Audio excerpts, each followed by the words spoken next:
Cardiac arrest एक ऐसी चुनौती बन गया है जिसका दुनिया में कोई भी टेस्ट नहीं है कैसे इसको पता लगाया जाए और कैसे इससे बचा जाए। ये होने के बाद ही कुछ किया जा सकता है, क्योंकि अभी तक मेडिकल साइंस ये पता नहीं लगा पाई है कि कार्डियक अरेस्ट किसको होगा, क्यों होगा, कब होगा, किस एज ग्रुप में होगा, कौन से जेंडर को होगा, कौन से इसमें रिस्क फैक्टर हैं। सभी हाइपोथेसिस हैं अभी तक। कार्डियक अरेस्ट को देखते हुए बेसिकली क्या प्रिवेंटिव स्टेप्स लिए जाने चाहिए। थ्रू आउट द वर्ल्ड ज़्यादा से ज़्यादा लोगों को इनिशिएट किया जा रहा है कि वो CPR को सीखें, दैट इज़ कार्डियोपल्मोनरी रिससिटेशन को सीखें। अब एंटायर मेडिकल फ्रेटर्निटी के सामने एक क्वेश्चन है कि कार्डियक अरेस्ट जब भी होता है तो कार्डियक अरेस्ट जो है वो एक इलेक्ट्रिकल डिस्टर्बेंस है, इलेक्ट्रिकल डिस्टर्बेंस है हार्ट के अंदर। जैसे ब्रेन के अंदर आपने सुना होगा, ब्रेन के अंदर इलेक्ट्रिकल पोटेंशियल और इलेक्ट्रिकल एक्टिविटी ज़्यादा होने से आदमी को क्या आ जाता है, दौरा आ जाता है, सीजर आ जाता है, जिसको आम भाषा में मिर्गी बोला जाता है।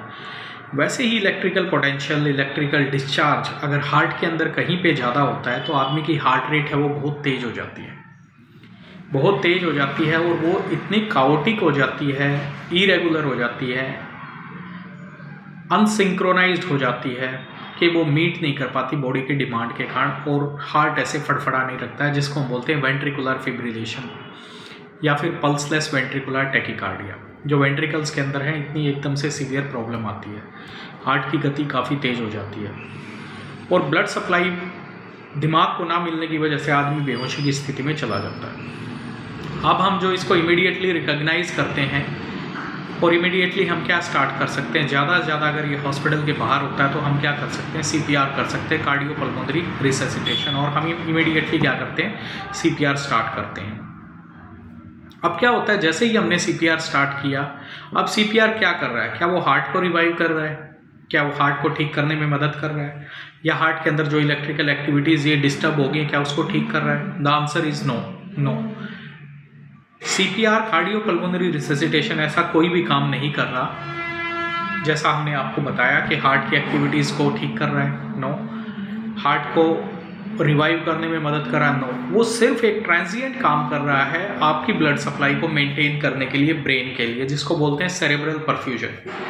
क्योंकि ब्रेन एक ऐसा ऑर्गन है बॉडी के अंदर, अगर इसको 3 से 5 मिनट तक ब्लड सप्लाई ना मिले तो इसकी जो न्यूरॉन्स हैं, जो सेल्स हैं, जो मेन फंक्शनिंग सेल्स हैं जिनको हम न्यूरॉन्स बोलते हैं, उनकी डेथ होनी स्टार्ट हो जाती है। और अगर 5 से 10 मिनट और लंबे समय तक ब्रेन को ऑक्सीजन नहीं मिली तो आदमी ब्रेन डेड हो सकता है हार्ट रिवाइव भी हो जाए और आदमी का हार्ट चलता रहेगा, इलेक्ट्रिकल एक्टिविटी आती रहेंगी, लेकिन वो कभी भी मूवमेंट नहीं कर पाएगा, जिसको बोलते हैं ब्रेन डेड। इस अवस्था में कई बार जो ऑर्गन्स जो होते हैं बॉडी के वो डोनेट किए जाते हैं, जिसको ऑर्गन डोनेशन आपने सुना होगा। पेशेंट का हेड इंजरी हो गया, ट्रॉमा हो गया, कोई ऐसी बीमारी होगी, लंबे समय से वेंटिलेटर पे था, रिवाइव नहीं हो रहा, तो उन्होंने अपने ऑर्गन डोनेट किए, ऐसा होता है।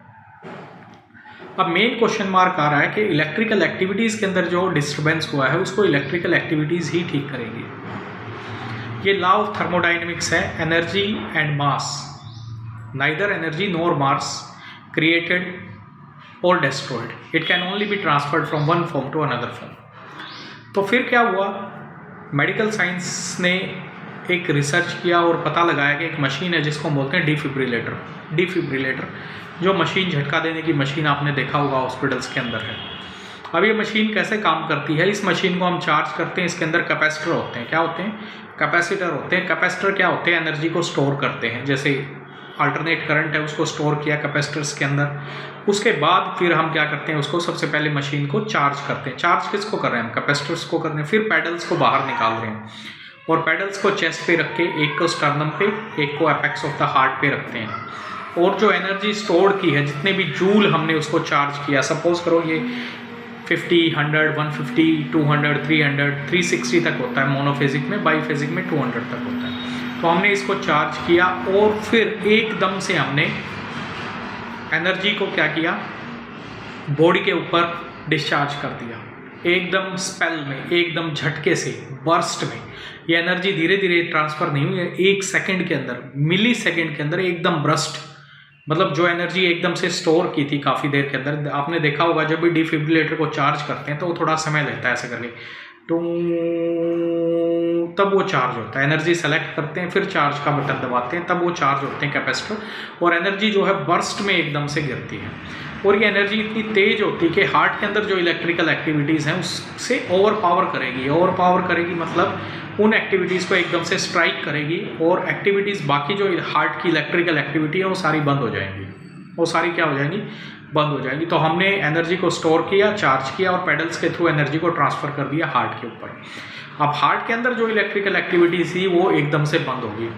अब उसके बाद हार्ट का जो इनर्ट सिस्टम होता है, conductive system of the heart होता है, जहाँ से इलेक्ट्रिकल एक्टिविटीज़ प्रोड्यूस होती हैं, वो बड़ी माइन्यूट होती हैं, थोड़ी मात्रा में होती हैं, जो हार्ट को सिर्फ और सिर्फ दे सकें, कितना दे सके करंट, 60 to 100 बीट्स तक दे सकें, 60 to 100 बीट्स तक दे सकें, जिसमें SA node, AB node, bundle of his, right bundle branch, left bundle branch, ठीक है। उसके बाद परकंजे फाइबर्स, कैसे करके डायग्राम हमारा होता है, तो चलता है। तो बेसिकली क्या है, हार्ट के अंदर जो एकदम से डिस्टर्बेंस आ रहा है, वो डिस्टर्बेंस क्यों आ रहा है? क्वेश्चन मार्क ये है पूरी मेडिकल साइंस के सामने। ये कार्डियक अरेस्ट हो रहा है, ये क्यों हो रहा है? कार्डियक अरेस्ट एक बार हो गया, इलेक्ट्रिकल एक्टिविटीज़ में डिस्टर्बेंस आ गया, तो इसको हमें इलेक्ट्रिकल एक्टिविटी ही चाहिए, इसको दोबारा से रिस्टोर करने के लिए, इसको हमें टर्मिनेट करने के लिए जो एक्टिविटीज़ ज़्यादा हो गई हैं। इसका एक छोटा सा एग्जाम्पल सुनने में आता है, जब आपने देखा होगा जिस पेशेंट को बार बार रिकरेंट VT होते हैं, या फिर पेशेंट्स को रिकरेंट क्या PSVT होते हैं, PSVT प्रोक्सिस्मल सुप्रावेंट्रिकुलर टैकीकार्डिया, ऐसे कंडीशन होते हैं, तो मेडिकल साइंस ने एक इन्वेंशन कर रखा है, उसके लिए वो यूज़ करते हैं EPS स्टडी, इलेक्ट्रोफिजियोलॉजिकल स्टडी करते हैं। इलेक्ट्रिकल फिजियोलॉजिकल स्टडी एक टेस्ट है जिसमें वो फाइंड आउट करते हैं कि हार्ट का कौन सा हिस्सा ज़्यादा काम कर रहा है, जिसके लिए वो यूज़ करते हैं फिर RFA, radio frequency ablation, thermal energy को, जिसमें वो thermal energy source of energy है, वो एनर्जी को ट्रांसफर्स करते हैं बर्न करने के लिए, इलेक्ट्रिकल एनर्जी को कन्वर्ट करते हैं थर्मल एनर्जी में। और थर्मल एनर्जी क्या करती है, हार्ट की जो मसल्स हैं, जो टिश्यू है, जो ये इतना ज़्यादा करंट प्रोड्यूस कर रहा है, उसको बर्न कर देते हैं, उसको डिस्ट्रॉय कर देते हैं। उसको क्या किया जाता है? उसको डिस्ट्रॉय किया जाता है। तो इलेक्ट्रिकल एक्टिविटी जो है डिस्टर्ब हो रही है, तो इसका एक जीता ज़्यादा एग्जाम्पल है कि हम CPR में ज़्यादा मदद नहीं कर सकते। CPR सिर्फ और सिर्फ क्या काम करेगा? CPR सिर्फ और सिर्फ काम करेगा ब्लड सर्कुलेशन को मेंटेन करने का। हार्ट पंप नहीं कर रहा, आप उसको एक्सटर्नली पंप कर रहे हैं, that's all you are doing, pumping को मेंटेन कर रहे हैं। बट हार्ट के अंदर जो रिदम आया है, जो शॉकेबल रिदम आया, जो इलेक्ट्रिकल एक्टिविटीज़ जो डिस्टर्ब हुई हैं, उसका कोई भी इससे लेना देना नहीं है, उसमें इतनी ज़्यादा फ़ायदेमंद नहीं है। तो हमें इस स्टेप से आगे सोचना पड़ेगा रिसर्च को देखते हुए, और अगर हमें इसका सटीक ट्रीटमेंट लेके आना है और इससे बचाव के तरीके लेके आने हैं, ताकि नौजवान युवा जितने भी लोगों में कार्डियक अरेस्ट आ रहा है, आप लोग देख रहे हैं काफ़ी मिसकंसेप्शंस हैं जो मार्केट में फैले हुए हैं। जंक फूड खाने से कार्डियक अरेस्ट होता है, एक्सरसाइज ना करने से कार्डियक अरेस्ट होता है, वैक्सीन लगी उसकी वजह से कार्डियक अरेस्ट होता है। वैक्सीन तो अभी लगी हैं, क्या आपको पता है कि ये पहले भी कार्डियक अरेस्ट होते थे? कार्डियक अरेस्ट पहले भी होते थे, 2020 से पहले भी कार्डियक अरेस्ट होते थे। तो इसका कोई साइंटिफिक एविडेंस नहीं है, हमें एविडेंस की तरफ ढूंढना है, इसको पता लगाना है। लेकिन एक चीज़ बिल्कुल क्लियर है, ये डिस्टर्बेंस है इलेक्ट्रिकल एक्टिविटी में डिस्टर्बेंस आता है। अब एक छोटा बच्चा है जो 10 साल का प्लेग्राउंड में खेल रहा है, उसको सडन कार्डियक अरेस्ट हो जाता है, then how will do it, how will justify that, कैसे उसको जस्टिफाई करेंगे? तो इन चीज़ों से हम जस्टिफाई नहीं कर सकते, हमें पता लगाना पड़ेगा मेन रीजंस का। अभी जितनी भी हमने ट्रेनिंग्स दी हैं, जितना भी इस पे डाटा कलेक्ट किया है और जितना भी इनको डीप में स्टडी किया है, ये इलेक्ट्रिकल डिस्टर्बेंस है, इसका वेस्कुलर सप्लाई से लेना देना नहीं है। It's a electrical disturbance, entirely electrical disturbance है। अब ये इलेक्ट्रिकल डिस्टर्बेंस हो रहा है, इसका जवाब भी इलेक्ट्रिकल डिस्टर्बेंस के पास ही है। इलेक्ट्रिकल एक्टिविटी ही इसको नलिफाई कर सकती है, पैसिफाई कर सकती है, इसको रिवर्ट कर सकती है कार्डियक अरेस्ट को। CPR देने से सिर्फ और सिर्फ हमारा सर्कुलेशन मेंटेन होगा ब्रेन का। We are not going to help much to counteract the electrical activity which are disturbs inside the heart, जो कार्डियक अरेस्ट में। अब कार्डियक अरेस्ट की दूसरी स्टडी को हम देखें और पता लगाएं तो कार्डियक अरेस्ट की जो दूसरी स्टडी है वो बोलती है इनिशियल जो रिदम है that is ventricular fibrillation. Most common जो रिदम है वो वेंट्रिकुलर फिब्रिलेशन है, फ्यू सेकेंड्स और अर्ली मिनट्स। अगर हम कार्डियक अरेस्ट को 10 मिनट्स में डिवाइड करें तो अर्ली कुछ सेकेंड्स का, अर्ली कुछ इमीडिएटली जो रिदम है वो वेंट्रिकुलर फिब्रिलेशन है या पल्सलेस वेंट्रिकुलर टैकीकार्डिया है। अगर आप इसको सही समय पे टैकल नहीं करते तो ये कन्वर्ट हो जाता है नॉन शॉकेबल रिदम में, आइदर एसिस्टोल जिसको हम बोलते हैं फ्लैट लाइन, डेड लाइन, और या फिर ये कन्वर्ट हो जाता है pulseless electrical activity. Pulseless electrical activity, pulse नहीं है, माइनर थोड़ी बहुत इलेक्ट्रिकल एक्टिविटीज आ रही है, डिसोसिएटिव कर्व्स आ रहे हैं। तो अगर हमें इससे पता लगाना है पूरी एंटायर मेडिकल साइंस को और इसको, तो हमें इसका कुछ ऐसा रीज़न ढूंढना पड़ेगा जिससे हम कार्डियक अरेस्ट को इमीडिएटली काउंटरैक्ट कर सकें। हॉस्पिटल पहुंचाना इसमें सॉल्यूशन नहीं होगा क्योंकि जो गोल्डन टाइम है वो बहुत ज़्यादा कम है, बहुत ही ज़्यादा कम है। तो इसका जो सॉल्यूशन जो है वो इमीडिएटली ही मिलना चाहिए, तभी लाइव्स को बचाया जा सकता है। आपने देखा होगा रिसेंटली काफ़ी न्यूज़ में आया है, 2-3 महीने पहले डॉक्टर्स को कार्डियक अरेस्ट आया है, घर पे थे वो, उनको CPR भी मिला, सारी चीज़ मिली, फिर बचा नहीं सके। क्यों नहीं बचा सके? That is the reason. हर लोगों को CPR से क्यों नहीं बचाया जा सकता?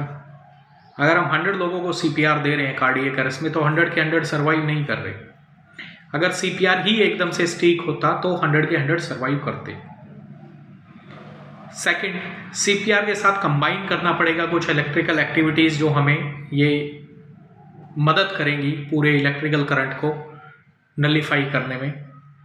इसके लिए हम काम कर रहे हैं और जल्दी ही कुछ ऐसी चीज़ आएगी जो एक कार्डियक अरेस्ट को आम आदमी अपने साथ, मैनेजमेंट साथ लेके घूम सकेगा, तभी इसमें बचाया जा सकता है। Otherwise it is too difficult, very difficult. पर इसको पकड़ना, इसको समझना बड़ा डिफ़िकल्ट रहेगा।